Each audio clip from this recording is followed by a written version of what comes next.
जैसे तारा गणों में चंद्रमा और ग्रहों में सूर्य, वर्णों में ब्राह्मण, देवताओं में गंगा, पुराणों में महाभारत, वेदों में सामवेद और इंद्रियों में मन श्रेष्ठ है, वैसे ही पुराण और वेद सब में इसका वर्णन आया है, जिसके प्रभाव से तुमको मेरा आधा आसन प्राप्त हुआ है। प्रिय, उसी का मैं तुमसे वर्णन करता हूँ, सुनो। भादो मास के शुक्ल पक्ष की हस्त नक्षत्र संयुक्त तृतीया के दिन इस व्रत का अनुष्ठान मात्र करने से सब पापों का नाश हो जाता है। तुमने पहले हिमालय पर्वत पर इस महान व्रत को किया था, जो मैं तुम्हें सुनाता हूँ। पार्वती जी बोली, हे प्रभु, इस व्रत को मैंने किस लिए किया था, यह मुझे सुनने की इच्छा है, सो कृपा करके कहिए। शंकर जी बोले, आर्यावर्त में हिमालय नामक एक महान पर्वत है, जहाँ अनेक प्रकार की भूमि अनेक प्रकार के वृक्षों से सुशोभित है, जो सदैव बर्फ से ढके हुए तथा गंगा के कल कल ध्वनि से शब्दमान रहता है। हे पार्वती जी, तुमने बाल्यकाल में उसी स्थान पर परम तप किया था और 12 वर्ष तक के महीने में जल में रहकर तथा वैशाख मास में अग्नि में प्रवेश करके तप किया। श्रावण के महीने में बाहर खुले में निवास करती रही। देखकर चिंता हुई। वे चिंतातुर होकर सोचने कि किससे शादी करूं। देव योग से ब्रह्मा जी के पुत्र नारद जी वहाँ आए। देव ऋषि नारद ने तुमसे शैलपुत्री को देखा। तुम्हारे पिता हिमालय ने देव ऋषि को अर्घपाद आसन देकर सम्मान से बिताया और कहा, हे मुनीश्वर, आपने यहाँ तक आने का कष्ट कैसे किया, कहिए क्या आज्ञा है। नारद जी बोले, हे गिरिराज, मैं विष्णु भगवान का भेजा हुआ यहाँ आया हूँ। तुम मेरी बात सुनो। आप अपनी कन्या को उत्तम वर को दान करें। ब्रह्मा, इंद्र, शिव आदि देवताओं में विष्णु भगवान के समान कोई भी उत्तम नहीं है, इसलिए मेरे मत से आप अपनी कन्या का दान भगवान विष्णु को ही दे। हिमालय बोले, यदि भगवान वासुदेव स्वयं ही कन्या को ग्रहण करना चाहते हैं और इस कार्य के लिए ही आपका आगमन हुआ है, तो वह मेरे लिए गौरव की बात है। मैं अवश्य उन्हें ही को दूंगा। हिमालय का यह आश्वासन सुनते ही देव ऋषि नारद जी आकाश में अंतर्ध्यान हो गए और शंख चक्रदा पद्म एवं पीताम्बरधारी भगवान विष्णु के पास पहुंचे। नारद जी ने हाथ जोड़कर भगवान विष्णु से कहा, प्रभु, आपका विवाह कार्य निश्चित हो गया है। इधर हिमालय ने पार्वती से प्रसन्नता पूर्वक कहा, है पुत्री, मैंने तुमको गरुड़ध्वज भगवान विष्णु को अर्पण कर दिया है। पिता के इन वाक्यों को सुनते ही पार्वती जी अपनी सहेली के घर गई और पृथ्वी पर गिरकर अत्यंत दुखित होकर विलाप करने लगी। उनको विलाप करते हुए देखकर सखी बोली, हे देवी, तुम किस कारण से दुख पाती हो, मुझे बताओ, मैं अवश्य ही तुम्हारी इच्छा पूर्ण करूंगी। पार्वती बोली, हे सखी, सुन, मेरी जो मन की अभिलाषा है सुनाती हूँ। मैं श्री महादेव जी को वरण करना चाहती हूँ। मेरे इस कार्य को पिताजी ने बिगाड़ना चाहा है, इसलिए मैं निसंदेह इस शरीर का त्याग करूंगी। पार्वती के इन वचनों को सुनकर सखी ने कहा, हे देवी, जिस वन को तुम्हारे पिताजी ने न देखा हो तुम वहाँ चली जाओ। तब हे देवी पार्वती, तुम अपनी सखी का यह वचन सुन ऐसे ही वन को चली गई। पिता हिमालय ने तुमको घर पर न पाकर सोचा कि मेरी पुत्री को कोई देव दानव अथवा किन्नर हरण करके ले गया है। मैंने नारद जी को वचन दिया था कि मैं पुत्री का गरुड़ध्वज भगवान के साथ वरण करूंगा। हाय, अब यह कैसे पूरा होगा। ऐसा सोचकर वे बहुत चिंतातुर हो मूर्छित हो गए। तब सब लोग हाहाकार करते हुए दौड़े और मूर्छा दूर होने पर गिरिराज से बोले कि हमें आप अपनी मूर्छा कारण बताओ। हिमालय बोले, मेरे दुख का कारण यह है कि मेरी रतन रूपी कन्या को कोई हरण कर ले गया, या सर्प डस गया, या किसी सिंह या व्याध ने मार डाला है। वह न जाने कहाँ चली गई, या उसे राक्षस ने मार डाला है।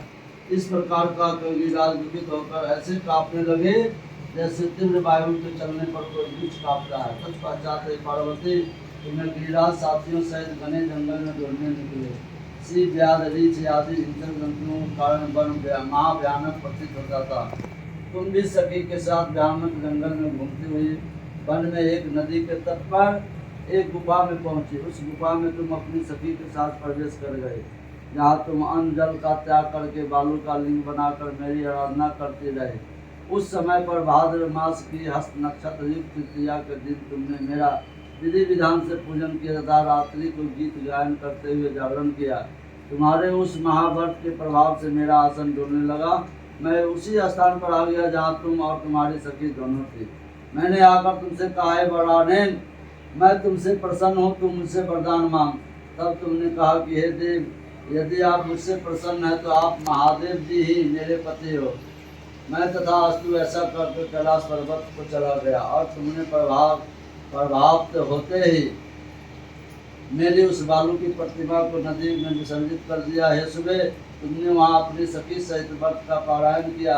इतने में ही तुम्हारे पिता हिमवान भी तुम्हें ढूंढते ढूंढते उसी घने वन में आ पहुँचे। उस समय उन्होंने नदी के तट पर 2 कन्याओं को देखा तो वे तुम्हारे पास आ गए और तुम्हें हृदय से लगाकर रोने लगे और बोले, बेटी, तुम इस सिंह व्याधि युक्त घने जंगल में क्यों चली आई? तुमने कहा, हे पिता, मैंने पहले ही अपना शरीर शंकर जी को समर्पित कर दिया था, किंतु आपने इसके विपरीत कार्य किया, इसलिए मैं वन में चली आई। ऐसा सुनकर हिमवान ने तुमसे कहा कि मैं तुम्हारी इच्छा के विरुद्ध यह कार्य नहीं करूँगा, तब मैं तुम्हें लेकर घर को आए और तुम्हारा विवाह मेरे साथ कर दिया। हे प्रिय, उसी को मेरा अर्धासन प्राप्त हुआ। इस व्रतराज को मैंने भी अभी तक किसी के सम्मुख वर्णन नहीं किया है। मैं यह बताता हूँ कि इस व्रत का यह नाम क्यों पड़ा। तुमको सखी हरण करके ले गई थी, इसीलिए हरितालिका नाम पड़ा। पार्वती जी बोली, हे स्वामी, आपने इस व्रतराज का नाम तो बता दिया, किंतु मुझे इसकी विधि एवं फल भी बताइए कि इसके करने से किस फल की प्राप्ति होती है। तब भगवान शंकर जी बोले, इस स्त्री जाति के अति उत्तम व्रत की विधि सुनिए। सौभाग्य की इच्छा रखने वाली स्त्रियां इस व्रत को विधि पूर्वक करें। केले के खम्भों से मंडप बनाकर उसे वृंदावन सुशोभित करे, उसमें विविध रंगों के उत्तम रेशमी वस्त्र की चांदनी पर तांदे, चंदन आदि सुगंधित द्रव्यों को लेपन करके स्त्रियां एकत्र हो, संत बहरी मृदंग आदि बजावे, विधि पूर्वक मंगलाचार करके श्री गौरी शंकर की बालू निर्मित प्रतिमा स्थापित करे। फिर भगवान श्री पार्वती जी का गंध धूप पुष्प आदि से विधि पूर्वक पूजन करे, अनेकों नैवेद्यों का भोग लगावे और रात्रि को जागरण करे। नारियल, सुपारी, जवारी, नींबू, लौंग, अनार, नारंगी आदि ऋतु फल तथा फूलों को एकत्रित करके धूप दीप आदि से पूजन करके कहे, हे कल्याण स्वरूप शिव, हे मंगल रूप शिव, हे मंगल रूप महेश्वरी, हे शिवे, सब कामनाओं को देने वाले